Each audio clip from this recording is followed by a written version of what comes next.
नमस्कार दोस्तों, मेरा नाम है प्रदीप चौहान। बात समझनी है तो पूरी सुननी होगी। मैं आपको दो तीन चेहरे दिखाऊंगा जिनका 2026 में हिसाब होना तय है और होना भी चाहिए मेरे हिसाब से। ये वो लोग हैं जो बेसिकली आज इस देश की जो हालत है उसके लिए जिम्मेदार हैं, और कुछ लोग उस चीज़ के लिए जिम्मेदार है जो इस देश में आज मुसलमान कम्युनिटी की हालत है।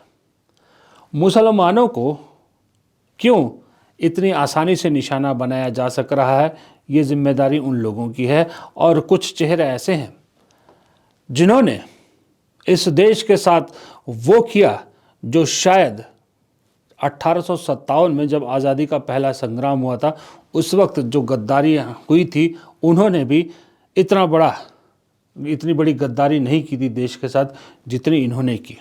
और वो लोग थे वो जो अन्ना आंदोलन के कर्ता धर्ता जनक थे, और खुद अन्ना हजारे जो इसको लीड कर रहे थे।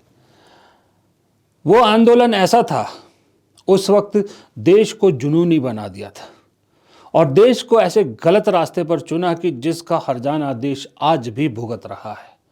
नतीजा ये हो रहा है कि हिंदू, मुस्लिम, सिख, ईसाई सब भाई भाई वाले सर्वधर्म वाले इस देश में आज देश बढ़ता नजर आ रहा है। हर एक धर्म का इंसान दूसरे धर्म को शक की निगाह से देख रहा है। धर्म तो छोड़िए, अब तो जात के भी, कौन किस जात का है उस हिसाब से दूसरे जात वाले को आंकता है। ये हालत हो गई है मात्र 11 सालों में, इस देश की 12 सालों में। लेकिन हिसाब तो देना पड़ता है, हिसाब इस बार भी होगा। और दो चेहरे खास करके मैं आपको दिखाना चाहता हूं कि इनका हिसाब 2026 में होना ज़रूरी है। पहला चेहरा है ये, वही गन्ना हज़ारे। मैं इनको गन्ना हज़ारे ही बोलता हूं, अन्ना हज़ारे नहीं बोलता। ये जो इस देश के सबसे बड़े अपराधी हैं इस वक्त जो देश में हालत हो रही है। जिन लोगों को मॉब लिंचिंग या धर्म के आधार पर टारगेट किया जा रहा है, उनका सबसे बड़ा गुनहगार ये शख्स अन्ना हज़ारे है। अगर इस अन्ना हज़ारे ने उस वक्त साजिशन, अच्छी खासी सरकार के खिलाफ वो साजिश करके आंदोलन ना खड़ा किया होता तो आज बीजेपी सत्ता में नहीं आती, और बीजेपी सत्ता में नहीं आती तो बीजेपी के ये गुंडे समर्थक इस तरह से आउट ऑफ कंट्रोल नहीं होते। तो ये सबसे बड़ा गुनहगार है उनका। और दूसरा है उसी का संगी साथी, ये बीमार कुमार। बीमार इसलिए कहता हूँ कि ये कुमार विश्वास तो नहीं, कवि तो नहीं है। इनके पिछले 3-4 सालों के जो बयान हैं वो किसी संकुचित सोच के नहीं है, एक बीमारी की निशानी है। बहुत से लोग कह रहे हैं कि कुमार विश्वास सच में बहुत बीमार हो चुके हैं। कुमार विश्वास न सिर्फ मुसलमानों के खिलाफ, बच्चे हो, महिला हो, दक्षिण भारत के लोग हों, रंग भेद हो, हर चीज़ पे टिप्पणी कर चुके हैं। सानिया मिर्ज़ा से लेकर सैफ अली खान के बच्चों तक, केरल की नर्सों से लेकर दूसरी चीज़ों तक, हर जगह पर वो टिप्पणी करते हैं और अभद्र टिप्पणी करते हैं, अमर्यादित टिप्पणी करते हैं। हाल ही में उन्होंने अभी योगी आदित्यनाथ की और राजनाथ सिंह और बीजेपी के बढ़ाई में बहुत कुछ अमर्यादित बातें कही थी, जिसमें इंदिरा गांधी तक को या गांधी परिवार तक को नहीं छोड़ा था। इन दोनों का हिसाब किताब होना ज़रूरी है, इस साल में होना ज़रूरी है। आपको मैं दिखाता हूँ एक एग्जांपल। अन्ना हज़ारे की बात करता हूँ पहले। देखिए, वो अन्ना हज़ारे जो भ्रष्टाचार का चेहरा बन के निकले थे कि भ्रष्टाचार के खिलाफ लड़ेंगे, आज जब राहुल गांधी एक्सपोज कर रहे हैं कि किस तरह से वोट धांधली हो रही है, वोट चोरी हो रहा है, इतना बड़ा भ्रष्टाचार हो रहा है, लोकतंत्र को ख़त्म करने की कोशिश की जा रही है, जब अन्ना हज़ारे को राहुल गांधी की उस कोशिश के बारे में बताया जा रहा है, तो ज़रा अन्ना हज़ारे के चेहरे के हाव भाव देखिए। न कुछ बोल पा रहे हैं, न कुछ कह पा रहे हैं। मराठी में छोटा सा दिखा रहा हूँ आपको, देखिए। बाकी एडिटर से कहूँगा कि चलाते रहेंगे वीडियो साइड में। इनके चेहरे देखिए, इन्हें बताया जा रहा है।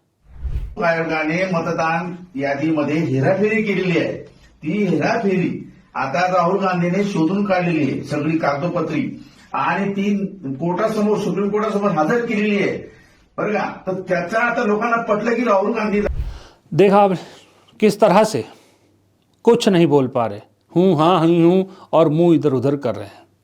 अब एक चेहरा और है, इसको देख के शायद आप में से कुछ लोग नाराज़ भी हो जाएं मुझसे, जो खास करके मुस्लिम समुदाय के हैं।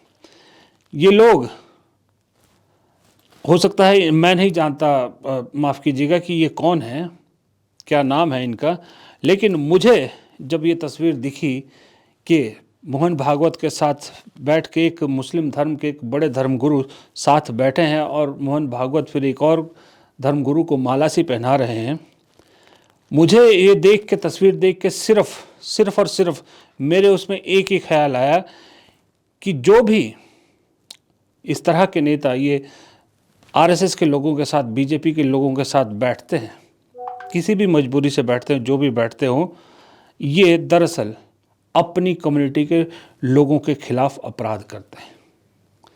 ऐसे लोग जब संघ बुलाए, जब चाहे उनके साथ बैठ जाते हैं, मोदी जी के साथ मिलने चले जाते हैं, जो भी है करते हैं। ये लाइसेंस दे देता है उन गुंडा तत्वों को जो मुसलमानों को एक नफ़रत के लिए निशाना बनाते हैं, एक नफ़रत भरी नज़र से देखते हैं। उन्हें लगता है कि इनका कोई उखाड़ने वाला नहीं, क्योंकि जो इनके बड़े बड़े धर्मगुरु या जो भी हैं वो सब तो हमारे नेताओं के आगे झुकते हैं।